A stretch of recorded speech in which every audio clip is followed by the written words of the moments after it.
Bonjour à toutes et à tous et merci d'être avec nous aujourd'hui pour cette nouvelle émission de Jeudi l'Info.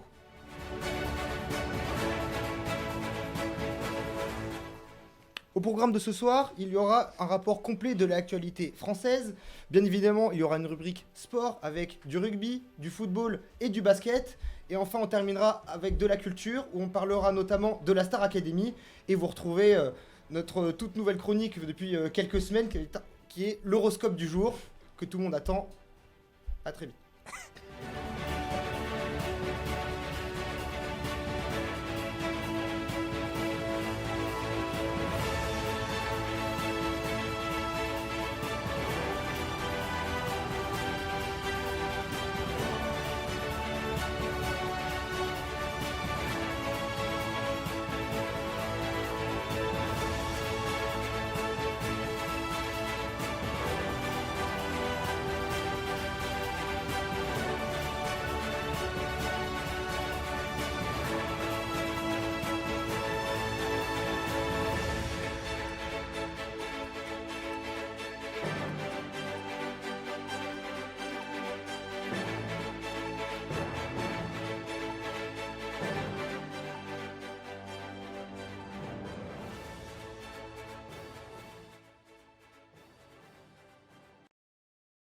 Directement par de la politique, le Premier ministre François Bayrou a pris la parole sur LCI pour aborder plusieurs sujets, notamment l'économie, les sujets de la retraite, de l'immigration et beaucoup de lois à venir. Donc il a parlé de nombreux dossiers chauds. Raph, est-ce que tu peux nous faire un petit état des lieux?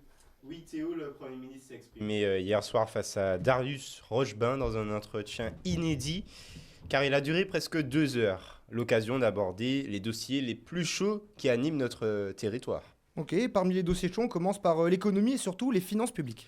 Sur l'économie, François Bayrou a annoncé la fin du projet de suppression de 4000 postes dans l'éducation nationale. Une mesure d'austérité lancée sous Michel Barnier est désormais définitivement abandonnée.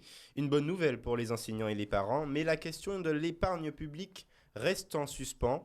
Le Premier ministre a également confirmé qu'il n'y aurait pas de hausse des impôts pour les ménages en 2025. Pour 2026, il se veut plus flou, annonçant un budget très différent pour réorganiser les politiques publiques. Il a par ailleurs rejeté la proposition sénatoriale des 7 heures de travail supplémentaires non rémunérées pour financer les dépenses sociales. Tout travail mérite salaire, a-t-il insisté. Peut-on vraiment parler de progrès social si on mise toujours sur le travail plus sans réforme structurelle plus profonde? Alors sur les retraites, François Bayrou a rappelé que travailler plus est une nécessité. Toutefois, il propose une forme de flexibilité en évoquant des départs à la carte, partir plutôt avec une pension réduite ou plus tard avec une pension accrue. Il semble donc se détourner de l'idée d'un recul de l'âge de départ. Mais cette flexibilité est-elle suffisante pour apaiser les tensions qui ont secoué la réforme de 2023 ? Réponse à suivre dans quelques mois. Ok, et l'immigration, un sujet de plus en plus polarisé. François Bayrou parviendra-t-il à calmer les inquiétudes tout en respectant les droits fondamentaux, Raph? Alors concernant l'immigration, le Premier ministre a mis en avant la nécessité d'exercer des pressions ouvertes ou discrètes sur les pays d'origine pour que les OQTF, les obligations de quitter les territoires, soient respectées. Il s'est également dit favorable à une restriction du droit du sol à Mayotte et en Guyane, mais pas en métropole. Ce discours semble viser à apaiser une partie de l'électorat inquiet de l'immigration subie, mais il reste à voir si cela contribuera réellement à une gestion plus humaine et plus juste des flux migratoires. Alors, nouvelle question, mais peut-on résoudre la question complexe de la fin de vie avec une simple séparation entre soins palliatifs et aide à mourir? Alors sur les futures lois, François Bayrou a défendu l'idée de scinder la loi sur la fin de vie en 2 volets distincts. D'un côté, les soins palliatifs, de l'autre, l'aide à mourir. Un compromis qui pourrait permettre à un débat plus serein, mais la question de l'aide à mourir reste un sujet très sensible qui pourrait diviser encore davantage l'opinion publique. Le Premier ministre a aussi soutenu une loi visant à juger plus rapidement les mineurs de 16 ou 17 ans après les faits, un durcissement de la justice qui suscite des interrogations sur son efficacité réelle face aux causes profondes de la délinquance juvénile. Entre réformes économiques, sociales et sécuritaires, François Bayrou navigue sur plusieurs fronts, mais ces propositions suffiront-elles à résoudre les fractures sociales et politiques qui déchirent aujourd'hui la France ? réponse à suivre dans quelques mois, on l'espère pour le Premier ministre, parce qu'on ne sait pas s'il va durer très longtemps. Et oui, merci beaucoup Raph. On verra ce qu'il en est pour le Premier ministre. En attendant, si vous êtes parisien, vous êtes peut-être déjà au courant, mais la mairie du 12e arrondissement de Paris, justement, a été pris de violents incendies hier soir, très tôt dans la journée. C'est bien ça, Colin ? C'est ça. Dans la nuit du 26 au 27 janvier, aux alentours de 3h20, des flammes sont apparues sur le campanile de la mairie du 12e arrondissement, situé au 130 avenue Daumesnil. Aucune victime n'est à déplorer, mais les dégâts sont immenses. Les 150 pompiers mobilisés sur place ont maîtrisé le feu aux environs de 7h du matin, grâce à 7 lances à incendie. Le feu s'est propagé sur aucun bâtiment, la mairie étant située sur une place entre les rues Bignon, les rues de Charenton et l'avenue Daumesnil, sans immeuble autour. Le jardin de Reuilly, dont une des entrées est proche de la mairie, est trop loin pour être touché. La flèche, d'une hauteur de 36 mètres, ainsi que les 2 derniers étages ont été touchés, la flèche n'étant pas loin de s'effondrer selon le préfet de police. Les œuvres d'art ainsi que les registres d'état civil et de mariage seront conservés, car tout est protégé depuis l'incendie de la flèche de la cathédrale Notre-Dame. C'était le plus important à conserver selon Patrick Bloch, premier adjoint d'Anne Hidalgo. Cette dernière s'est rendue sur les lieux, en compagnie d'Emmanuel Pierre-Marie, maire écologiste du 12e arrondissement. Alors, que va-t-il se passer pour le personnel de mairie, mais aussi pour les services que propose la mairie ? Eh bien, les 100 personnes travaillant à la mairie, donc la maire, donc les élus, les agents, seront logés à l'Espace Reuilly, donc une salle de spectacle de 720 places, pas très loin de la mairie et du jardin de Reuilly. C'est par exemple dans cette salle qu'Emmanuel Pierre-Marie, donc la maire, a exprimé ses vœux aux habitants du 12e il y a 15 jours. Pour le reste des services comme les mariages, les certificats de naissance ou de papiers d'identité, ils seront transférés à la mairie du 11e arrondissement. Ok, très bien. Merci beaucoup, Colin, pour ce descriptif de tout ce qui s'est passé malheureusement depuis l'incendie de la mairie du 12e arrondissement. Nous, on reste à Paris et on va du côté du plus grand musée du monde, le Louvre. Ninon, qu'est-ce qui se passe exactement pour ce musée national ? Eh bien, mercredi dernier, le Parisien a dévoilé une note de la présidente du Louvre, Laurence Descartes, adressée à Rachida Dati, la ministre de la Culture. Cette fuite alerte sur l'état catastrophique du musée. En réaction, Emmanuel Macron s'est rendu sur place vers 16h30 et y a tenu un discours sur l'avenir du musée. Dans son discours qu'il a tenu cet après-midi, Emmanuel Macron a présenté les grandes lignes de son projet baptisé Nouvelle Renaissance du Louvre. Il a exprimé son ambition de réaménager le musée afin d'améliorer la qualité des visites. Parmi les mesures phares évoquées, il souhaite tout d'abord créer une nouvelle entrée du côté de la Seine. Il prévoit également de réorganiser les espaces et de renouveler les infrastructures dans la continuité des projets initiés par André Malraux pour moderniser le musée et répondre aux attentes des visiteurs. Enfin, un point sur lequel il a particulièrement insisté, il souhaite déplacer la Joconde dans une nouvelle salle qui lui offrirait, selon ses dires, les conditions qu'elle mérite. Alors, pour sauver le Louvre, le budget semble poser problème. Qu'est-ce qui se passe exactement et qu'a répondu Emmanuel Macron ? Oui, côté finance, la situation reste compliquée. Le musée a estimé avoir besoin de 900 millions d'euros pour les travaux. Mais hier, le gouvernement a refusé de débloquer les 500 millions demandés, invoquant des contraintes budgétaires. Sophie Primas, porte-parole, a été claire. Il n'est évidemment pas question de débloquer une telle somme dans le contexte actuel. Pour répondre à ce problème, Macron a donné très peu de précisions sur le financement. Il a simplement annoncé qu'à partir de janvier 2026, une augmentation du prix d'entrée sera appliquée aux visiteurs non européens afin de contribuer au financement des rénovations. Alors, précisément, qu'a-t-il dit au sujet des problèmes qu'a évoqué Laurence Descartes dans sa note ? Eh bien, contre toute attente, il n'a pas vraiment détaillé les problèmes que rencontre le Louvre. Pourtant, la présidente du musée, Laurence Descartes, évoquait une multiplication d'avaries, des bâtiments qui ne sont plus étanches, et même un problème technique avec la célèbre pyramide jugée inadaptée au changement climatique. En revanche, il a beaucoup insisté sur son ambition de redonner au Louvre sa mission première, transmettre la culture. Son idée, créer un Louvre des savoirs en accueillant davantage d'écoliers pour renforcer l'éducation culturelle en France. Il a aussi évoqué un projet en cours avec la ministre de l'Éducation nationale visant à intégrer des cours d'histoire des arts dans le programme scolaire. Et enfin, alors, sait-on quand ces rénovations seront terminées ? Oui, absolument. Alors, selon Emmanuel Macron, les travaux devraient être achevés d'ici 2031 au plus tard.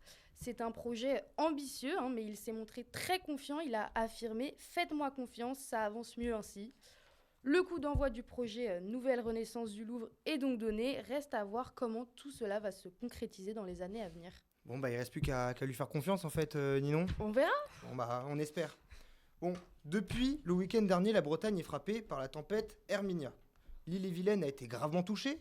La capitale bretonne, Rennes, a dû faire face à des niveaux d'eau jamais enregistrés depuis une quarantaine d'années, transformant les rues en rivières, excusez-moi. 3 départements sont encore placés en vigilance rouge pour demain et les jours à venir. L'île-et-Vilaine, le Morbihan et la Loire-Atlantique. Alors, je vais continuer sur ce bon chemin et pour rendre hommage à Catherine Laborde, célèbre présentatrice de météo, qui nous a malheureusement quittés aujourd'hui à l'âge de 73 ans, je vous propose de finir ce flash météo. Demain matin, dans le reste de la France, il fera beau dans toute la moitié est du pays, avec 13 à Bastia et Nice, 7 à Lyon, Paris et Lille. Dans l'après-midi, la tempête Herminia suivant son cours depuis la Bretagne, des averses seront à prévoir un peu partout dans le pays, du Pays Basque au Nord-Pas-de-Calais. Seul le sud-est résistera à la pluie, grand soleil attendu avec une moyenne de 14 degrés. Le verdict est tombé hier. L'animateur de télévision Jean-Marc Morandini a été reconnu coupable d'harcèlement sexuel sur un jeune comédien. Une condamnation plus lourde que celle prononcée en première instance. Abdé, tu vas nous en dire un peu plus. 18 mois de prison avec sursis et 50 000 € d'amende. Voilà la condamnation du présentateur de CNews. Dans cette affaire, la Cour d'appel de Paris lui reproche d'avoir organisé de faux castings dans le but d'obtenir les faveurs sexuelles de 5 jeunes comédiens. Et c'est l'organisation de ces castings, un élément pris en compte dans le jugement, qui explique la peine plus sévère. Et c'est la deuxième en 3 ans. Pour ceux qui l'avaient manqué, il avait déjà été condamné en 2022 pour corruption de mineurs cette fois-ci. C'est entre 2009 et 2016 qu'il avait demandé à des adolescents âgés de 15 à 16 ans de lui envoyer des photos dénudées sur Twitter. Il avait également fait des avances sexuelles à l'une de ses victimes lors d'un casting à son domicile. Alors, moi, ce que je me demande personnellement, c'est est-ce qu'il présente encore ou est-ce qu'il a été mis de côté le temps du jugement, quoi. Et malheureusement, non. Aujourd'hui encore, il était à l'antenne. La chaîne se cache derrière la présomption d'innocence. 1 heure après la condamnation, ses avocats ont publié un communiqué expliquant un pourvoi en cassation. Certains évoquent sa proximité avec Vincent Bolloré pour expliquer cette position douteuse de la chaîne. Et cette impunité peut énerver quand hier encore, il débattait sur son plateau des peines à infliger aux délinquants. Il manque pas de toupet en tout cas, ça c'est on certain. peut le dire. Et pour finir, c'est acté, Loukachenko a été réélu hier à la tête de la Biélorussie avec plus de 87% des voix. Il n'y avait aucun suspense. Être ouvertement contre le pouvoir en place est interdit en Biélorussie. Il n'y avait donc aucune réelle opposition sur les élections. Président depuis maintenant 30 ans, il remplit donc pour un 7e mandat. Alexandre Loukachenko confirme sa mainmise sur le pays. Et on est toujours sur Fréquence ESJ pour Jeudi l'Info. Et tout de suite, place au sport. Fréquence ESJ. On débute cette rubrique 360 sport. Vous êtes un salaud. La chatte qu'il a, la chatte. Second poteau Pavard. Moi, tu me parles pas derrière. Pour ne rien rater du sport. On débute la rubrique du sport par du foot et par la plus grande des compétitions, la Ligue des Champions. C'est Toen qui va nous en parler. Tu nous as manqué depuis quelques semaines, mais je suis ravi de devoir parler de football avec nous. Et oui, je reviens de la grippe, désolé. On va pas parler de Ligue 1 cette semaine, on va changer un peu. J'avais pas trop envie de parler de l'OM, je me remets de ma maladie, donc même s'ils ont perdu ce week-end, c'était plutôt cool. Dernière ligne droite pour nos clubs français dans cette nouvelle formule de la Ligue des Champions. Et oui. Et déjà, une bonne nouvelle quand même, 3 des 4 clubs engagés sont déjà qualifiés d'office pour au moins les barrages, donc c'est plutôt sympa. Par contre, ça va être compliqué d'accrocher le top 8 pour le Stade brestois, la belle aventure européenne de cette saison. Les Brestois qui ont été sèchement battus en Allemagne contre le Shakhtar Donetsk, équipe ukrainienne mais qui joue en Allemagne en raison de la guerre, évidemment. Malheureusement pour eux. Et oui, même tarif pour les valeureux Lillois qui avaient fait tomber l'Atlético de Madrid, le Real, qui avait accroché la Juve mais qui n'ont rien pu faire sur la pelouse de l'implacable leader Liverpool. Petite défaite quand même, seulement 2-1. Ils ont même marqué à 10 contre 11 grâce à Jonathan David. Je vais vous donner une petite stat, c'est le premier but encaissé par les Reds en Ligue des Champions depuis le 17 septembre. C'était la première journée, contre l'AC Milan. Donc c'est quand même une sacrée perf, même s'ils ont perdu. 13 points pour les deux clubs, donc ils restent en ballottage favorable. Ils sont même qualifiés pour les barrages. Le top 8, ça sera un petit peu compliqué. Lille pourrait y croire, parce qu'ils jouent le Feyenoord mercredi. Peut-être un match un peu abordable. Si le Feyenoord, je sais pas si vous avez vu, ils ont mis 3-0 au Bayern, hein, donc et il faudra s'en méfier. Et Brest, match de prestige. Real Madrid qui se déplace à Guingamp en roue de roue, ça va être quand même extraordinaire. Alors, rassure-moi, Owen, il y a quand même de belles victoires pour nous cette semaine. Et oui, il y a eu 2 belles victoires françaises, et on va évidemment parler de Monaco. On va attendre un peu pour l'autre que vous attendez. En difficulté ces dernières semaines, en Ligue 1 notamment, le club princier qui l'a emporté contre une très bonne équipe d'Aston Villa cette saison. 1-0 grâce à un but de Singo de la tête sur corner, spécialité monégasque cette saison. Une victoire très importante puisqu'elle qualifie aussi Monaco dans le train des équipes barragistes. Justement, ils sont 10e au classement, en embuscade pour le top 8. Mais évidemment, la plus belle victoire, celle qui me fait chaud au cœur, qui m'a rendu un peu moins malade, c'est celle du PSG contre Manchester City. Et oui, pour une fois, ils ont gagné et pourtant les Parisiens ils se sont fait peur. Ils étaient menés 2-0 contre Manchester City, juste au retour de la mi-temps, des buts de Haaland et de Grealish, mais on a eu le droit à une réaction exceptionnelle des joueurs de Luis Enrique. D'abord avec 2 buts en 4 minutes, signé Dembélé sur un magnifique travail de Barcola. Barcola qui est allé marquer juste derrière pour égaliser. Puis un troisième signé du magnifique joueur qui est Joao Neves, d'une tête plongeante sur coup franc.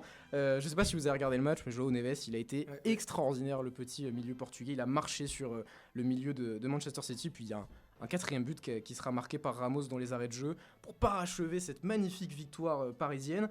Et à une journée de la fin, Paris a son destin entre ses mains, et ça paraît assez dingue. Ils avaient très très mal commencé, rappelez-vous. On n'y croyait plus. Bah oui, et il faudra évidemment finir le travail demain contre Stuttgart. Le rendez-vous est pris demain, multiplex de dingue, 18 matchs en même temps. Franchement, branchez-vous devant Canal, sortez le popcorn, faites vos petits pronostics, on va se régaler. Ça va être exceptionnel. Ah, ça va être fou.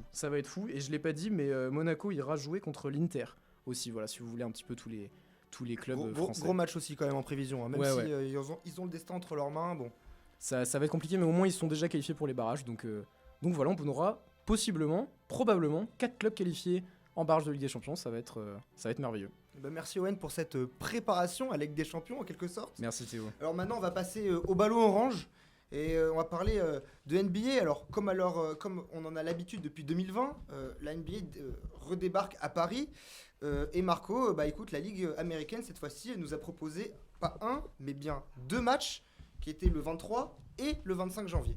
Et surtout Théo, avec qui ? Puisque les 2 matchs opposaient les Pacers d'Indiana et les Spurs de San Antonio, avec Victor Wembanyama et un peu moins connu Sidi Sissoko. Très bonne idée de la NBA de ramener des Français pour jouer à Paris et surtout de ramener notre star, Victor. Alors, Wemby, comme on l'appelle, et les Spurs ont dû se sentir un peu comme à la maison, on a vu un peu des images. Clairement, franchement, en tout cas ça s'est vu sur ce premier match, je vais pas passer par 4 chemins. On a assisté à une victoire écrasante des Spurs, 140-110.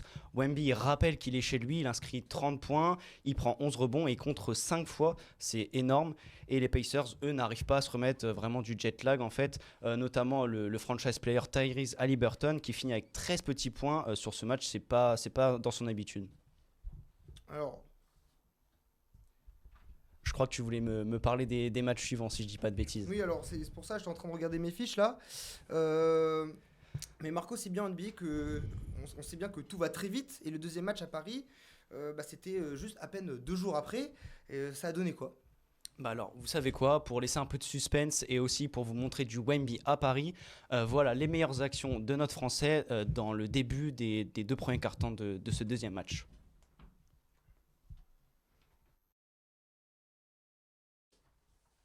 Alors, on n'a pas de son, mais je vais vous les commenter. Je vais faire moins bien que ceux de Beansport. Là, on va voir une belle interception. Et regardez la distance. Il prend le tir à une distance avec la planche. En plus, c'est pas très beau, mais franchement, la distance est incroyable. Et là, il prend un pick and roll. Hop, on a une feinte de son coéquipier qui l'envoie au alley-oop à une main. Ça, c'est incroyable. Il n'y a que lui qui peut faire ça, franchement, avec sa taille. Quelle allonge exceptionnelle. C'est grâce à sa taille, c'est fou. Et derrière, là, je vous ai laissé la vidéo parce qu'ensuite, on voit, c'est pas coupé. Bon, il y a un petit flash, mais le score, il y a eu 10 secondes qui sont passées. Il y va, il claque un dunk. Toutes ces actions, c'est sur 3 attaques. Et là, lui, il est incroyable. Franchement, il n'a pas réussi à le claquer, mais il l'aurait claqué. Je pense qu'il l'aurait mis à la retraite, le joueur. C'est magnifique. Et puis une dernière pour la route. Non, ça, on l'a déjà vu. Il me semble, c'est le 3 points de tout à l'heure. Bon, c'était incroyable. Franchement, il a régalé. Bon, un florilège. Franchement, ça résume bien le passage de Victor par la capitale. Il casse des chevilles, on l'a pas vu, ça c'était au premier match, notamment de Miles Turner, si je dis pas de bêtises, qui la poster justement, on l'a vu tout à l'heure, et il envoie notamment des gros dunks avec des alley-oops de sortie de nulle part. Et finalement, sur ce match, on voyait bien que les Pacers quand même, ils accrochaient plus, ils étaient plus en revanchards. Mais bon, quand vous avez Victor qui fait ça, qu'est-ce que vous voulez faire en fait? Bon, Marco, on a vu les images. Ouais. Maintenant, ce qu'on veut savoir, c'est le score. Bon alors, surprise, score final 136-98 pour les Pacers. J'ai bien dit les Pacers. Ah ouais. Les joueurs de l'Indiana, ils ont pris leur revanche très clairement. Et le coup de chaud de notre Français qu'on vient de voir il y a quelques secondes, en fait, il a été tout de suite dissipé par un autre coup de chaud d'un joueur Tyrese Haliburton. Je vous en parlais il y a quelques minutes. Il s'est remis de son jet lag. Il a mis 28 points et inscrit 6 3 points. Alors, des super matchs, mais bon, 2 balls. Blowout. Ouais, c'est compliqué. Alors, j'ai du mal j'explique blowout, c'est quand tu J'avoue gagnes que je n'ai pas le terme technique. Non mais je t'explique, comme ça j'explique à tout le monde, c'est blowout, c'est quand il y a des grandes victoires avec par exemple 30 à 40 points d'écart. Voilà, donc au moins c'est des grosses victoires avec un grand écart si tu veux. Donc là, d'après toi Marco, il y a eu quoi? 2 super matchs, des trop grands écarts, qu'est-ce que t'en as pensé du coup? C'est vrai que pour le coup on a eu 2 matchs avec des gros écarts, ça pourrait être décevant. Moi perso, c'est vrai que j'aurais préféré des matchs serrés, mais ça m'a pas non plus déçu, parce que la NBA en France c'est magnifique, on va pas se le cacher, et puis malgré tout, j'ai entendu dire par certains journalistes qu'on n'avait pas des belles équipes qui venaient en France, on avait un peu des équipes poubelles entre guillemets. San Antonio c'est une équipe en reconstruction avec plein de beaux jeunes, et Victor, une future superstar si elle n'est pas déjà de la NBA. Et ensuite, on a les Pacers d'Indiana. Bon, ils ont quand même été en finale de conférence l'année dernière contre les Celtics, qui eux ont ensuite été NBA, ils étaient champions NBA, pardon. Donc bon, on ne peut pas se plaindre. Bref, on attend, on va voir. Moi, j'ai envie d'avoir des nouveaux matchs à Paris. Pour l'instant, la NBA, ils ont dit qu'ils n'étaient pas sûrs. Mais en tout cas, l'attente, elle est là, et l'envie aussi. Apparemment, il y aurait peut-être un match à Berlin l'année prochaine. Ouais, ça Adam serait plus Silver en- sonde un peu le marché européen. C'est ça, ce sera plus en Allemagne qu'en France, on verra. Mais Donc c'est pas sûr que ça vienne à Paris. pas encore sûr. Pourtant, on s'est dit 2 matchs, ils vont continuer, mais pas sûr encore. Bon, on verra. On verra. On a encore un peu le temps Exactement. avant d'avoir cette réponse, vu que Exactement. les matchs de Paris viennent de se jouer. Bon, tout de suite, on va passer maintenant au ballon ovale. Alors, il y a eu du top 14 le week-end dernier, et il y a eu, on va dire, quelques petites surprises. Alors, un match qui était là pas du tout une surprise, c'est Toulouse. Bon, vous imaginez, ils ont gagné, voilà, 27-17 contre Montpellier. Voilà, Montpellier qui est un peu mieux que la saison dernière, mais qui n'arrive pas quand même à mettre son jeu. Et malgré que tous les internationaux n'étaient pas présents, Toulouse a réussi à dérouler, notamment grâce à Juan Malia, par exemple, qui a été très bon au pied. Delib aussi a su tenir la baraque. Voilà, Toulouse qui du coup réussit à revenir à égalité avec Bordeaux-Bègles.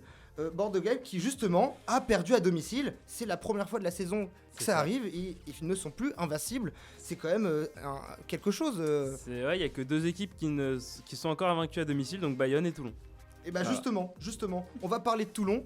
Parce que Toulon, ils ont fait un très gros match, un match de patron contre La Rochelle. C'est simple, 45-26.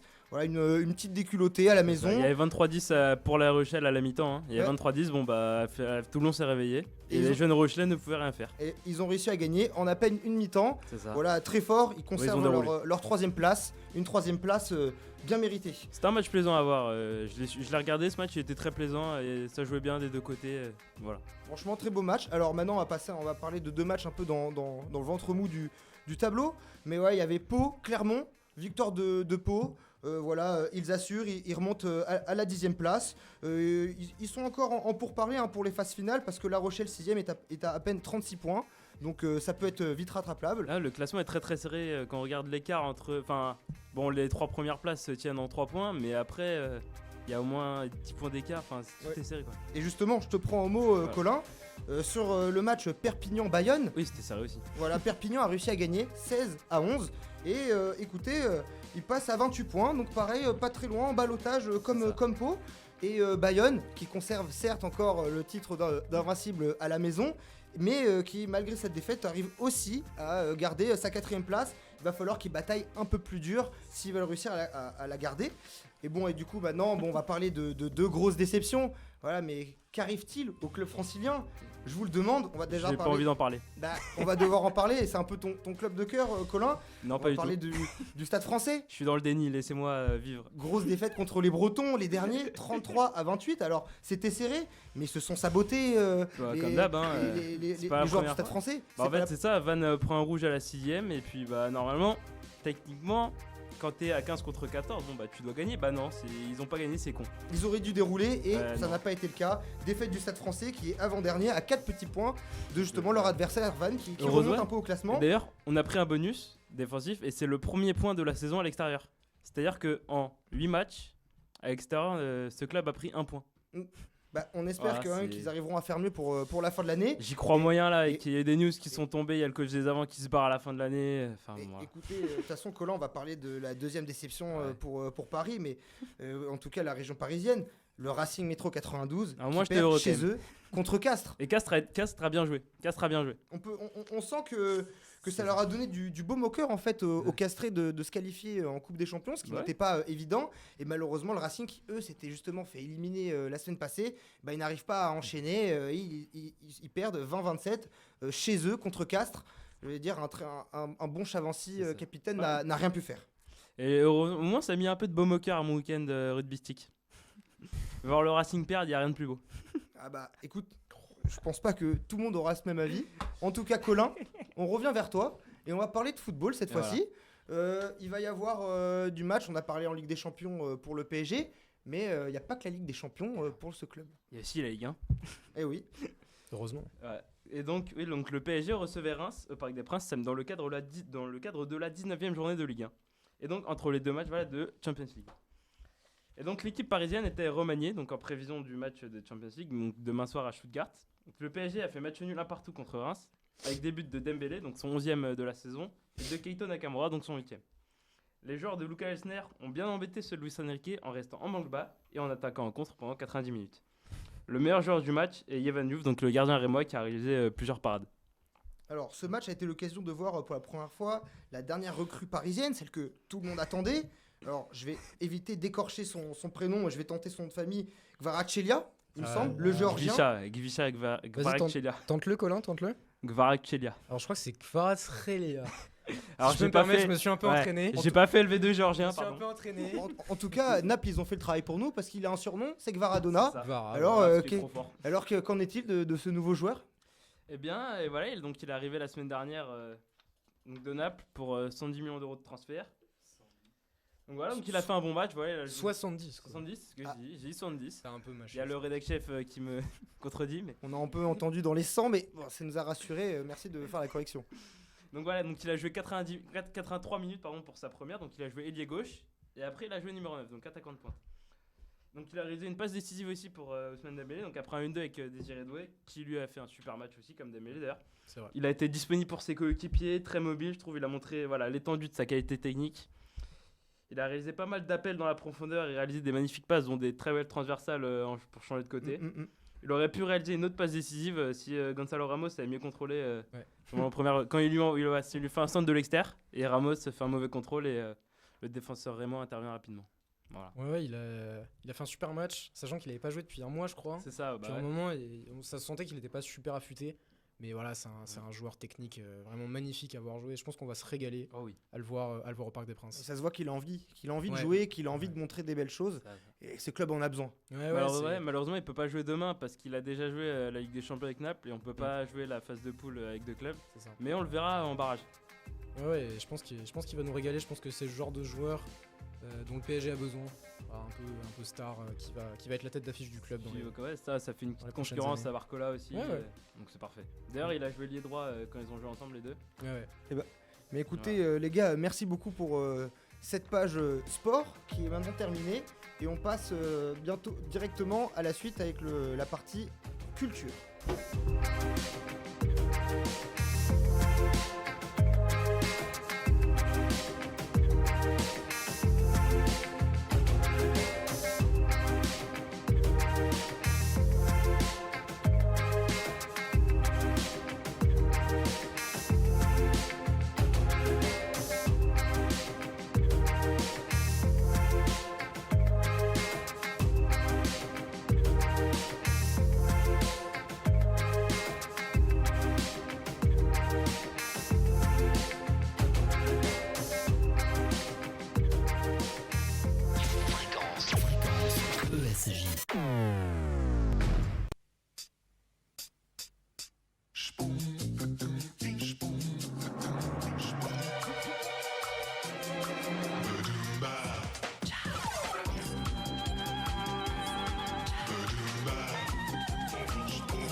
et on débute directement notre rubrique culture en parlant de la Star Academy avec Axel et Clémence. La saison 12 de cette saison est devenue un classique qui est de cette saison... excusez-moi, de cette émission, je suis en train de perdre mes mots, je m'en excuse, mais la saison 12 de cette émission, devenue maintenant un classique de la télévision française, c'est terminé, voilà, mais ce n'est pas totalement fini pour les différents participants, n'est-ce pas, Axel ?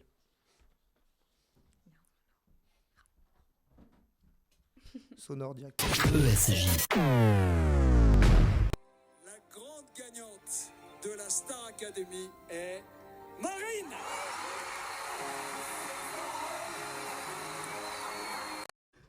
Et voilà, au bout du suspense, c'est finalement Marine qui a remporté samedi cette 12e saison de la Star Academy face à Ebony. La jeune femme de 24 ans, originaire du Nord-Pas-de-Calais, suivait jusque-là des études pour devenir dentiste. Il lui restait d'ailleurs plus que sa thèse à passer pour pouvoir exercer. Bon, on imagine que les plans ont un peu changé, puisque son succès lui offre un contrat dans une maison de disques, une tournée avec les autres élèves de la Starac, et puis 100 000 € pour enregistrer son premier album. Elle vient d'ailleurs de le sortir sur les plateformes, ça s'appelle Ma Faute, et ça cartonne déjà.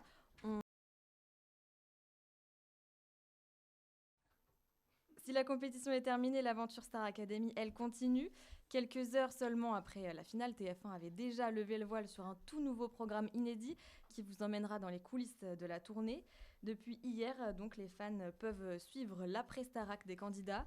Une quotidienne sera diffusée tous les soirs de la semaine à 19h uniquement sur TF1+. La chaîne promet de montrer les répétitions ainsi que les premiers moments dans le tourbus. Dès le 21 février prochain, les 9 chanteurs sélectionnés performeront sur plus de 50 dates en France, en Belgique et en Suisse. Alors qu'une pluie de soutien s'est déferlée justement sur Marine, ça n'a pas été la même histoire pour sa camarade Ebony, victime de racisme dès sa sortie du château. Clémence, vous nous résumez la situation. Oui, alors depuis le début de cette 13e saison de la Star Academy, Ebony s'était fait remarquer par ses capacités vocales et ses talents de performeuse indéniables, devenant ainsi la showgirl de la saison. Un parcours quasi parfait qui finira par lui ouvrir les portes de la finale aux côtés de Marine. Et pour cause, la francilienne est arrivée au bout de l'aventure sans avoir été soumise une seule fois au vote du public. Pourtant, samedi soir, Ebony s'est finalement inclinée face à 65% de votes en faveur de Marine. Alors, depuis la finale, Ebony a fait face à un grand nombre de discriminations. Oui, au lendemain de la finale, après s'être reconnectée à la réalité et à ses réseaux sociaux, donc, l'académicienne de 20 ans s'est retrouvée face à une vague de cyberharcèlement et de racisme sur Internet. Dans une interview accordée aux Parisiens, la jeune chanteuse a finalement répondu aux attaques. Elle dit que ce n'est pas un sujet, ma couleur de peau ne devrait pas faire débat. La gagnante de cette saison de Marine a d'ailleurs tenu à s'exprimer aussi à ce sujet au micro de France Inter. Elle a apporté son soutien et a dit qu'il n'y avait pas de place pour le racisme. Ce déferlement de haine ne date pas d'hier puisque depuis le début du télécrochet, Ebony a été la cible de commentaires sexistes et racistes sur les réseaux sociaux. TF1 avait d'ailleurs fini par publier un communiqué dénonçant des faits punissables par la loi, tandis que SOS Racisme a été poussé à porter plainte. Alors c'est absolument terrible, on espère notamment avec la tournée que tout ça va s'estomper et qu'elle va pouvoir en tout cas chanter et travailler en paix en quelque sorte. Alors, vous l'attendiez, je donne maintenant la parole à Thomas pour votre horoscope hebdomadaire. Salut Théo, ce soir c'est le 3e épisode de l'Astro par Toto. Cette chronique a un peu bouleversé l'environnement médiatique. Thomas, c'est vrai ce que tu dis ou tu trouves toutes ces infos? Eh bien, un bon journaliste ne donne pas ses sources, mais je vous assure, tout est vrai et vous allez le voir encore ce soir. Commençons par toi Théo et tes amis les vierges. Demain, la journée sera favorable à une envie de liberté, 3 étoiles en amour avec une envie de briser les chaînes intérieures que tu as en toi. Mais attention, ne confonds pas indépendance et solitude, ta chérie pourrait le prendre mal. En humeur, aussi 3 étoiles sur 5, tu restes ouvert aux nouvelles rencontres ou idées, donc profites-en. Pour l'argent, c'est compliqué que 2 étoiles, il faudra que tu prennes ton temps pour prendre des décisions importantes, mais pas trop non plus. Exemple, on sait que toi, c'est la peinte de blonde, donc commence pas à faire semblant que tu veux autre chose. Ce soir, on te connaît, ça sera une peinte de blonde. Restons avec les Théos, mais direction les Sagittaires. La journée de demain sera incroyable pour toi. 5 étoiles pour l'humeur et l'amour, tu seras très décontracté et même drôle, ce qui m'a surpris, je l'avoue. En couple, cette journée te permettra de te déclarer et de prendre des responsabilités. Camille, j'espère que tu m'écoutes. Prépare-toi à le retrouver demain, un genou au sol et une bague à la main.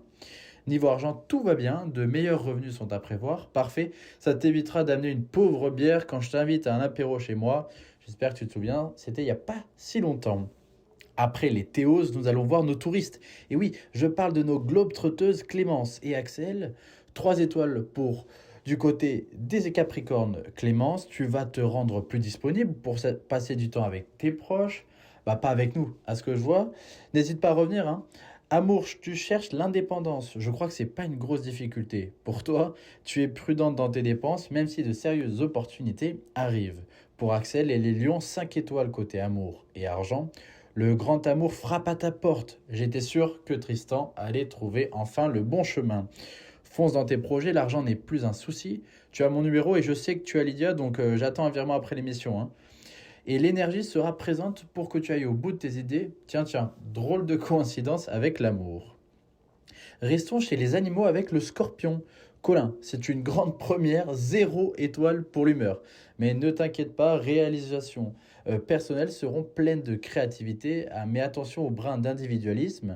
Amour, 3 étoiles. En tant que célibataire, stop au plan sur la comète, mais vis plutôt le moment présent. Mais je te l'avais dit, ça n'allait pas marcher avec la danoise.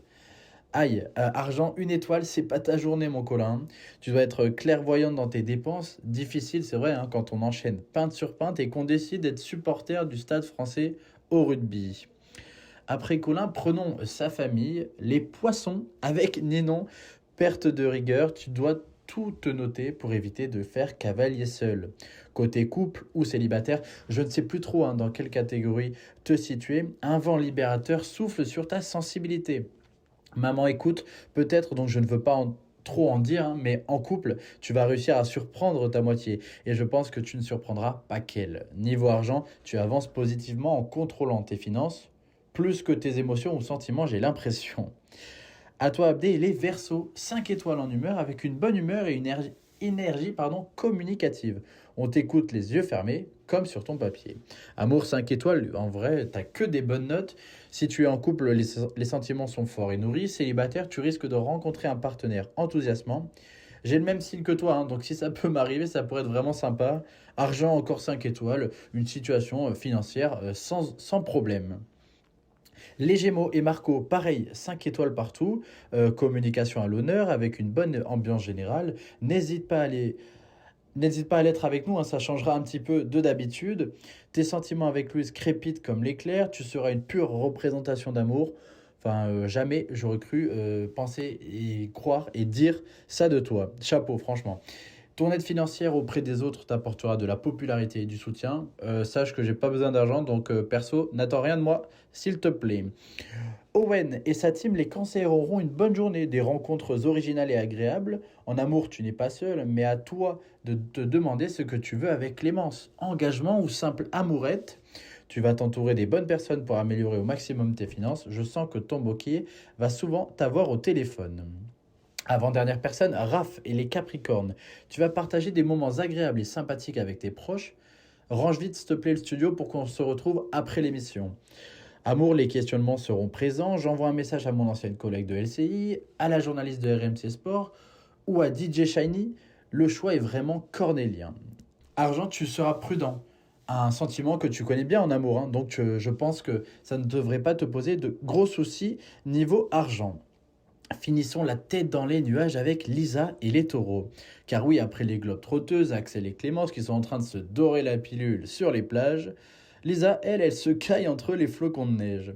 Et ça se répercute sur ton humeur, 2 étoiles, tu risques d'être fatigué. Logique, quelle idée de faire les pistes noires alors que la luge, c'est quand même bien plus sympa. Bon, l'amour, pas trop de surprise, la situation est compliquée, on le sait. Tu vas essayer d'encourager un proche, mais tu vas t'oublier et trop te diversifier. Je te l'avais dit, reste focus sur les hommes du Magic Mike. Et l'argent, c'est pire. Il te reste plus beaucoup d'argent, mais selon l'horoscope, suffisamment pour amener un petit cadeau à chacun de nous. Tu es vraiment trop gentil, notre Lisa. C'est fini pour ce 3e épisode de l'Astro par Toto. Bon, j'avoue, c'était un petit peu long, mais n'oubliez pas, tous les propos déclarés sont vrais et vérifiables. Fréquence ESJ. Eh bien, merci beaucoup Thomas, et merci beaucoup à vous, chers auditeurs, d'avoir regardé, écouté notre émission. C'est fini pour aujourd'hui, mais on se retrouve bien évidemment la semaine prochaine pour une nouvelle émission de Jeudi l'Info.